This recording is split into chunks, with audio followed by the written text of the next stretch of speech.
కీర్తనల గ్రంథము 50వ అధ్యాయము ధ్యానిద్దాం. దేవాది దేవుడైన యెహోవా ఆజ్ఞ ఇచ్చుచున్నాడు. తూర్పు దిక్కు మొదలుకొని పడమటి దిక్కు వరకు భూనివాసులను రమ్మని ఆయన పిలుచుచున్నాడు. పరిపూర్ణ సౌందర్యము గల సియోనులో నుండి దేవుడు ప్రకాశించుచున్నాడు. మన దేవుడు వేంచేయుచున్నాడు. ఆయన మౌనముగా నుండుడు. ఆయన ముందర అగ్ని మండుచున్నది. ఆయన చుట్టూ ప్రచండ వాయువు విసురుచున్నది. ఆయన తన ప్రజలకు న్యాయము తీర్చుటకై బలి అర్పణ చేత నాతో నిబంధన చేసుకున్న నా భక్తులను నా యొద్దకు సమకూర్చుడని మీది ఆకాశమును భూమిని పిలుచుచున్నాడు. దేవుడు తానే న్యాయకర్త అయ్యున్నాడు. ఆకాశము ఆయన నీతిని తెలియజేయుచున్నది. నా జనులారా, నేను మాట్లాడబోచున్నాను, ఆలకించుడి. ఇశ్రాయేలు, ఆలకింపుము. నేను దేవుడను, నీ దేవుడను. నేను నీ మీద సాక్ష్యము పలికెదను. నీ బలుల విషయమై నేను నిన్ను గద్దించుటలేదు. నీ దహన బలుల నిత్యము నా ఎదుట కనబడుచున్నవి. నీ ఇంట నుండి కోడినైనను నీ మందలో నుండి పొట్టేళ్లనైనను నేను తీసుకొనను.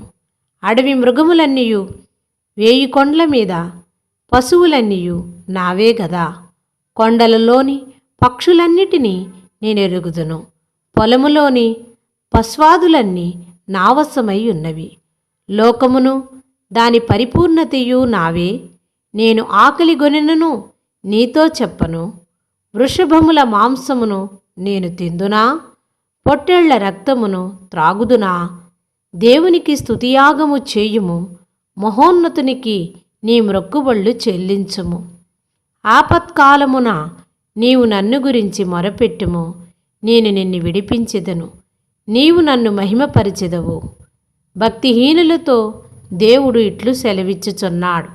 నా కట్టడలు వివరించుటకు నీకేమి పని? నా నిబంధన నీ నోట వచించెదవేమి? దిద్దుబాటు నీకు అసహ్యము గదా. నీవు నా మాటలను నీ వెనుకకు త్రోసివేసెదవు. నీవు దొంగను చూచినప్పుడు వానితో ఏకీభవించెదవు. వ్యభిచారులతో నీవు సాంగత్యము చేసెదవు. కీడు చేయవల్లని నీవు నోరు తెరుచున్నావు. నీ నాలుక కపటము కల్పించుచున్నది. నీవు కూర్చుండి నీ సహోదరుని మీద కొండెములు చెప్పుచున్నావు. నీ తల్లి కుమారుని మీద అపనిందలు మోపుచున్నావు. ఇట్టి పనులు నీవు చేసినను నేను మౌనినయ్యుంటిని. అందుకు నేను కేవలము నీ వంటి వాడినని నీవనుకుంటివి. అయితే నీ కనుల ఎదుట ఈ సంగతులను నేను వరుసగా ఉంచి నిన్ను గద్దించెదను.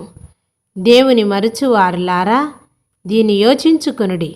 లేని ఎడల నేను మిమ్మును చీల్చివేయుదును. తప్పించువాడెవడను లేకపోవును. స్తుతియాగము అర్పించువాడు నన్ను మహిమపరుచుచున్నాడు.